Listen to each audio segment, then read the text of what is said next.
ambil 500. 1, 2, 3. 1, 2, 200 lagi. 1, 2, 200 lagi. 1, 100. 100. Sekejap, ada lagi. Saya Allah bagi kelebihan pandai buat duit, tapi saya tak boleh kata ni duit saya. Yes. So Allah dah aturkan rezeki akak, rezeki makcik.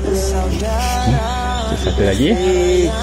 Dekat satu lagi. Sekejap, ada lagi. Dekat satu lagi.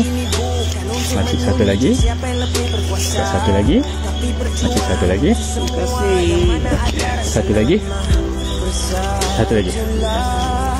Yang ni saya guna sebab saya nak beli air lagi, nak beli makan sikit. Rezeki akak, rezeki makcik.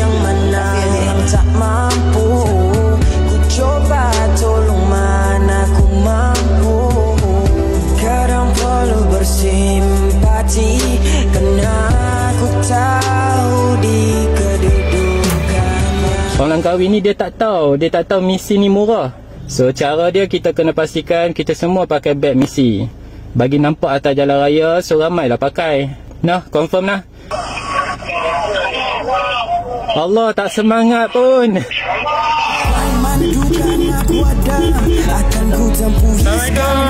Assalamualaikum. Kan dah kata hantar terus. Hantar terus. Assalamualaikum.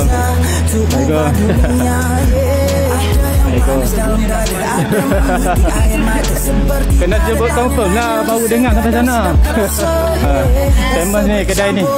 Yang ni kita tukar, yang ni kita tukar, yang tu kita tukar, yang tu, yang ni tunggu beg lama, tukar motor dia sekali. Nah, abang punya. Abang boleh buat sentiasa noh. Orang kahwin ni tengok abang ni. Kita buat beg ke, bagi tahu kat saya. Abang boleh lah bawa noh. Kita bagi nampak lah atas jalan raya. Nah, abang noh. Boleh lah. Nah, abang noh. Okey, lepas ni beg ni pastikan ada atas jalan raya. Hari-hari boleh lah. Semua. Sepanjang bulan Mei kita all out. Okey. Mesin.